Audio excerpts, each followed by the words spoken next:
Hello, welcome to my channel. I'm Daryl. Today's quick video, I'm going to give you a pose breakdown, a beginner's guide to Ardha Padmasana or Half-Lotus. So there's certain poses that will help you get into the pose, and there's certain stages you need to make sure you're very comfortable in before you progress to the next stage if you want to try and reduce the risk of injury. Okay, so before we get to this position, there's a lot of levels. I'm just going to quickly fire through them all and you can decide where you are with it. Before we go through all the different stages, 3 poses, if they're not in your practice, it might be an idea to try and get them into your practice, and that will help. First one is some variation of a kneeling pose or hero pose.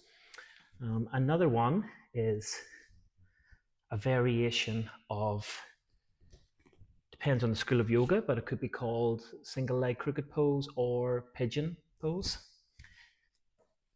And then final one that would be helpful would be a variation of bound angle pose or butterfly pose, some people refer to it as. So try and include them if you can. And then the next thing is the stages. So we start seated. First thing you want to check your back position. So if you feel you're rounded or you're feeling pressure in your lower back, first thing you need to get used to is building strength in that midsection. Okay, so if that means sitting on a block to take the pressure off the back, do that. Once you're comfortable, so we don't want to try half-lotus when you're on the block. The goal from the block is to be able to sit on the floor, tall, and we're not slouching or dumping the weight into the lower back. Yeah. Now, when it comes to the hips and the knees, the ankles, a lot of people start out here. We're not going to try half-lotus until we're comfortable with the knees dropping down a little bit. Now, as the knees get down closer to the floor, at some point you're going to feel as if you could try and transition this front foot up. Okay. Good way to start it is bring in a block and try to rest the outside of the shin, the calf muscle, on that block. The other hand, you can see I have it underneath just for a little bit of support. As you're going through the level, paying attention to how does the ankle feel, how does the knee feel, the hip and the back. Especially take care of the knee, okay? You don't want to feel anything going on around the knee. In terms of muscle, where you want to feel it's around this hip towards the back a little bit, yeah? So once we're comfortable in this position, then it's a case of trying to place the foot onto the lower calf muscle. So if we're in this position, we don't want to force that because that's going to put too much onto the ankle and the knee. But eventually, as the knees get lower, you'll feel it's a natural progression to place it onto the calf muscle. Now, initially, when the ankle doesn't want to move in this direction, you do feel a little bit of intensity there. Now, if we're not dealing with any ankle injuries and you can breathe through it and it's just a little bit of discomfort, if it's not painful, it's all good. Check there's no pain on the knee. If we're feeling discomfort around the knee, or if you're dealing with a knee injury, there's a couple of different things you can do. You can either support the knee, so you can have a block. Now, when you place the block under the knee, don't have the block completely flat, yeah? Because then your leg is going to rest on the corner of the block, okay? It's not necessarily wrong, it's just uncomfortable.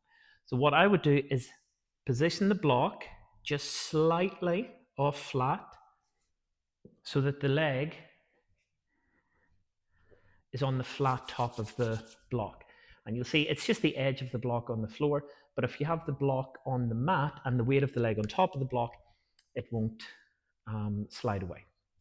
Now, the other thing that can work sometimes, and this depends on the knee issue you might have, but for some people, a towel behind the knee, gripping the towel, can also help with any sort of discomfort around that joint. But that comes down to preference, that comes down to any sort of injury or ache and pain that you're trying to manage. So once we're comfortable here, and you can sit tall, we've no pain on the ankle, the knee, the hip, we have the breath under control, the next stage is to bring it up into that half-lotus. From here, This is where a lot of people go wrong. They pick their foot up and try to place it. Instead of that, have your hand under, scoop it under, and try to bring it around. Okay? Now, as you bring it around, instead of just coming up and on, the hips are coming around. So instead of the knee pointing to the side of the room, the knee is coming around now about 45 degrees. Eventually, you're going to try and get the heel close to the stomach and the sole of the foot pointing up. But when you first start it, you might be in this sort of position, sole of the foot pointing to the side. That's okay as long as, again, there's no pain in the ankle, the knee, and the hip. Okay? Now, don't have it and think this is the final position. You're always trying to get the knee lower, you're trying to open the foot more, and eventually you're trying to get to that final expression of the pose, because it will be long-term better for the joints than you trying to set yourself up in this. But you just have to work within your own limits.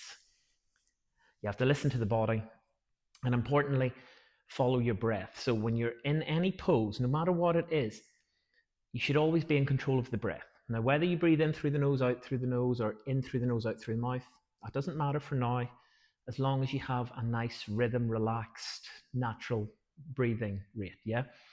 If you feel that you're forcing the breath, or if you feel that you're holding the breath, that's not the level for you. So whatever level you're in and the breath is out of control, you have to come back a level, yeah?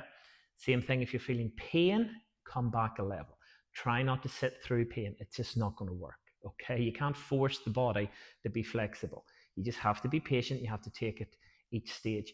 Now, with each of these stages as well, what you might find once you're in the pose, if you're in the level and you're like, it's a little tough, just hold it for a breath or two and then come back to your more comfortable level. Yeah? And that's your half lotus.